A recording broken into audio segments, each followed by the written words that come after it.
The snow fell heavier than usual that night, thick and silent, burying the porous streets of Blackmere beneath a false sense of purity. In a narrow lane where lamps barely reached, a small tailoring shop remained awake. Inside, Elena Vale worked alone, her shoulders bent, her fingers raw from hours of stitching. Elena was young, but life had already taught her to expect nothing. Orphaned early and raised by relatives who valued her labor more than her presence, she had learned to survive quietly. Now she lived above her sewing shop, mending dresses for women who looked through her as though she were furniture. She was paid late, scolded often, and thanked rarely. That evening, a wealthy customer had humiliated her publicly over a minor mistake, refusing payment and calling her useless. Elena swallowed the insult, as she always did, and returned to her work. When the last stitch was finished, she reached to extinguish the lamp. That was when she heard it. A sound so fragile it barely survived the wind. A cry. Elena froze.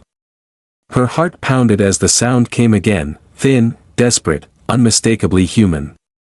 She pulled on her shawl and opened the door. The cold cut into her skin, stealing her breath. Snow swirled violently, erasing footprints and scents alike. On the stone step sat a basket. Elena rushed forward, brushing snow aside.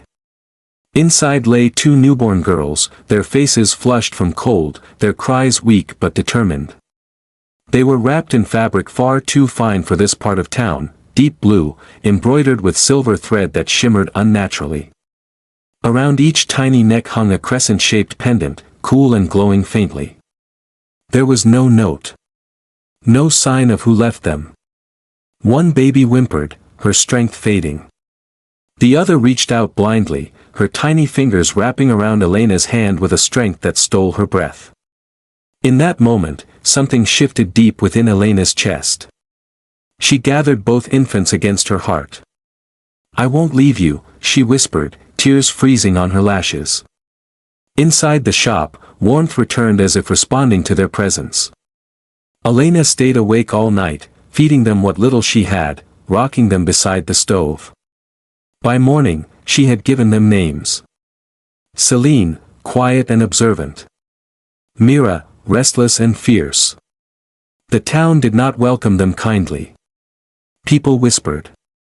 Questioned. Judged. Officials doubted her worthiness.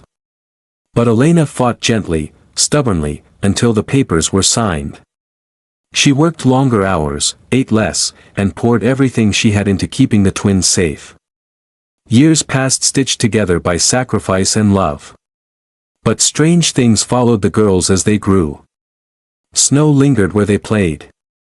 Mirrors fogged when they laughed.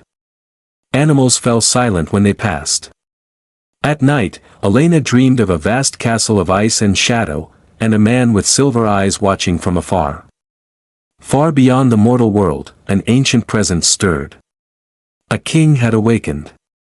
By the time Celine and Mira turned 8, Elena Vale had become both admired and feared in Blackmere. People praised her kindness in public, yet whispered behind closed doors. Two girls found in snow, no known father, eyes too pale, laughter too cold, townsfolk noticed everything they did not understand.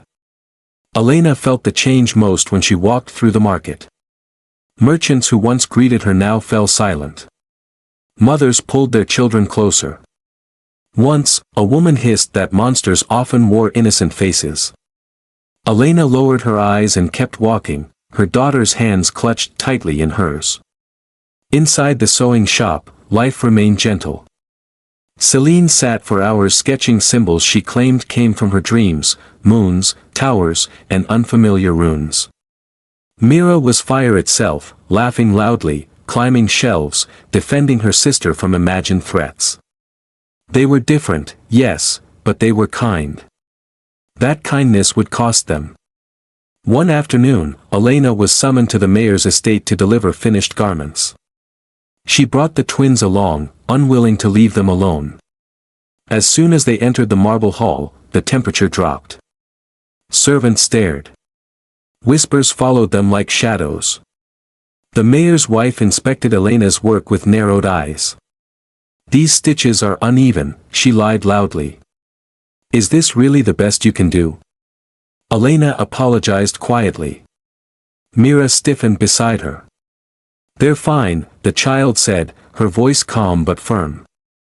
Laughter erupted. "A poor girl raising strange children should know her place," the woman sneered. "You should be grateful we allow you here at all." Elena felt the familiar burn of humiliation.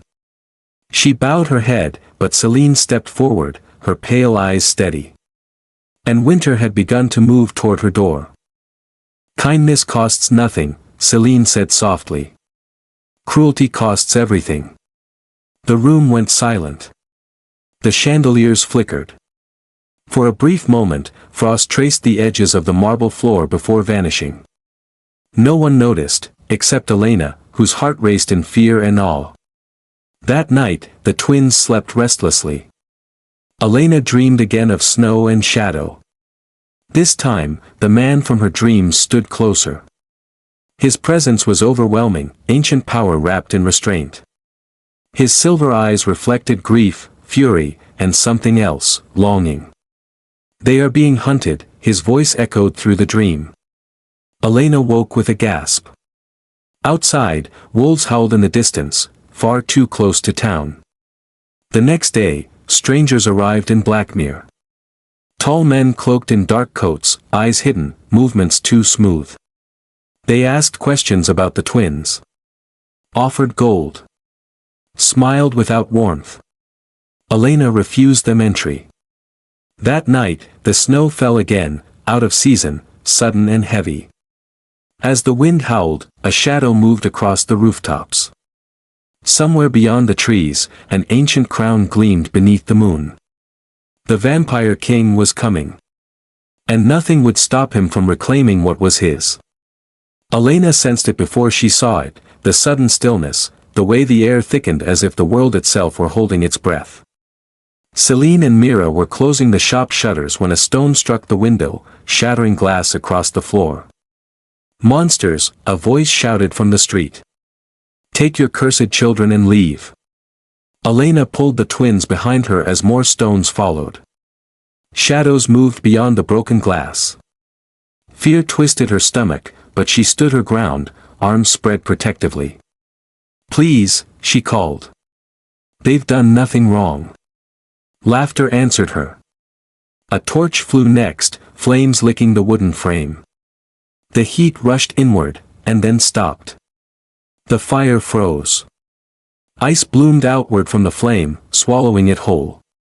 The crowd fell silent as frost crawled across the stones, spreading in delicate, deadly patterns.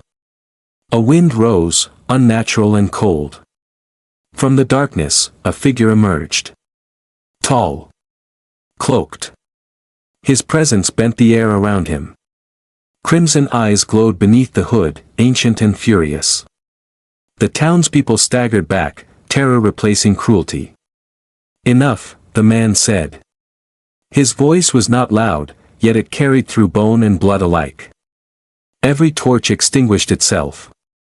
Every whisper died. When he stepped closer, the ground frosted beneath his feet. Elena could not move. Fear warred with something else, recognition. The man's gaze shifted from the mob to the shattered shop, then to the twins peering from behind Elena's skirts. His breath caught. For a heartbeat, the king vanished. What stood there instead was a father seeing his children alive. Celine met his gaze without fear. Mira lifted her chin defiantly. "You came," Celine said quietly. The man knelt before them, lowering his head in reverence. "My daughters," he whispered. The crowd screamed and fled. Elena's knees gave way, but strong arms caught her before she fell. The king steadied her, his touch impossibly gentle for someone so feared. "I will not harm you," he said softly, reading her terror. "You protected what the world wished to destroy." Guards in black armor appeared silently, securing the street. The king rose, his expression hardening. "From this moment on," he declared, "any who threaten them answer to me." He turned back to Elena. You raised them with love, he said. That debt cannot be repaid with gold. Elena swallowed. Who are you? His eyes softened. I am their father, he answered. And I have been searching for them across centuries. Snow began to fall again. Not as a warning, but as a promise. The journey beyond Blackmere felt like stepping out of the world Elena had always known. One moment, she stood in the ruins of her shattered shop. The next, cold mist wrapped around her senses, and the ground beneath her feet dissolved into shadow. When the air cleared, towering stone walls rose before her, an ancient castle carved from black rock and silver frost. The vampire realm was silent, vast, and achingly beautiful. The king, Lord Valor, walked ahead, his daughters at his side. Celine gazed around with quiet recognition, while Myra's eyes burned with excitement rather than fear. I've been here, Celine whispered. Valor's expression softened. In your dreams. Elena clutched her cloak tighter, feeling small beneath the towering arches. Servants bowed deeply as they passed, their eyes filled with awe, not for the king, but for her. She did not understand why. Within the castle, warmth replaced cold. Firelight glowed blue along the walls. Valor led them to chambers prepared with care, human comforts woven carefully into immortal luxury. You will stay here, he told Elena. No one will harm you. I didn't ask for protection, she said quietly. No, he replied. But you earned it. Days passed differently within the castle. Time moved slower. Valor watched Elena from a distance, how she spoke gently to servants, thanked guards, stitched torn garments rather than demanding replacements. She treated immortals like people. It unsettled him. Elena learned the truth slowly. Valor had believed his daughters dead, taken during a rebellion centuries ago. He had mourned them until grief hollowed him into legend. Finding them alive, human-raised, compassionate, shattered something locked deep inside him. One evening, Elena found Valor alone in the garden of frozen roses. They're happy, she said softly. They're safe now. He studied her in silence. Because of you. Their hands brushed as she offered him a repaired glove. The contact sent a strange warmth through both of them. You could have feared us, he said. You didn't. She met his gaze, steady. Power doesn't frighten me. Cruelty does. Something in Valor's eyes changed. Respect. And something far more dangerous. Trust. From the tower, Celine watched them. Mira smiled knowingly. Winter had claimed its queen once before. But this time. The king was no longer alone, whispers spread through the castle like poison, about the human woman in royal halls, about the twins raised without blood laws, about a king whose judgment had softened. Elders gathered in shadowed chambers, their voices sharp with disapproval. She is mortal, one lord sneered. She weakens him, said another. The children should be reclaimed, not influenced. Elena felt the hostility immediately. Servants who once smiled now hesitated. Doors closed too quickly. One evening, as Elena crossed the eastern corridor, a blade flashed from the dark. She screamed as it grazed her arm, then the attacker froze mid-strike, body encased in ice. Valor appeared instantly. His fury shook the castle. The council was summoned. The attacker knelt, trembling, accusing Elena of manipulation, of corrupting the king. Silence fell as Valor listened, then Elena stepped forward. Enough, she said. Gasps echoed. I will not hide behind his power, she continued. If loving his children is a crime, then I stand guilty. If kindness is weakness, then this realm is already lost. Her voice did not shake. The twins stood beside her. She is our mother, Mira said fiercely. She chose us, Celine added softly. Valor looked at them, and then, before the entire court, he knelt before Elena. I am king, he said. But you taught my daughters what I forgot. The elders fell silent. This woman is under my protection, Valor declared. Not because she is weak, but because she is strong where we failed. Justice was swift. The conspirators were exiled. The realm shifted. That night, Valor stood beside Elena beneath a sky of frozen stars. I have ruled with fear, he said quietly. You rule with compassion. Elena met his gaze. You still choose. He took her hand, not as a king, but as a man. And winter, at last, began to thaw. It came with fire. On the night of the blood moon, the banished elders returned, wielding forbidden magic stolen from ancient vaults. Their goal was simple: destroy the twins and sever the king's bloodline forever. The sky burned crimson as the castle trembled beneath their assault. Elena stood between Celine, Mira, and the oncoming darkness. She was unarmed. Mortal. Afraid. But she did not move. You will not touch them, she said, her voice steady despite the terror in her heart. The magic struck. And shattered. A silver light erupted from Elena's chest, ancient and pure.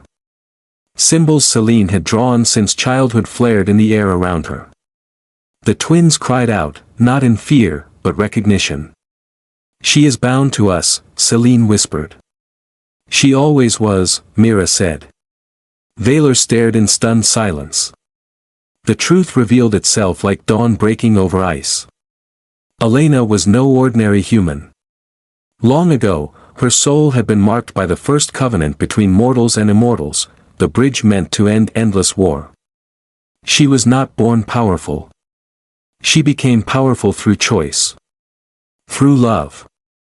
The enemy magic dissolved.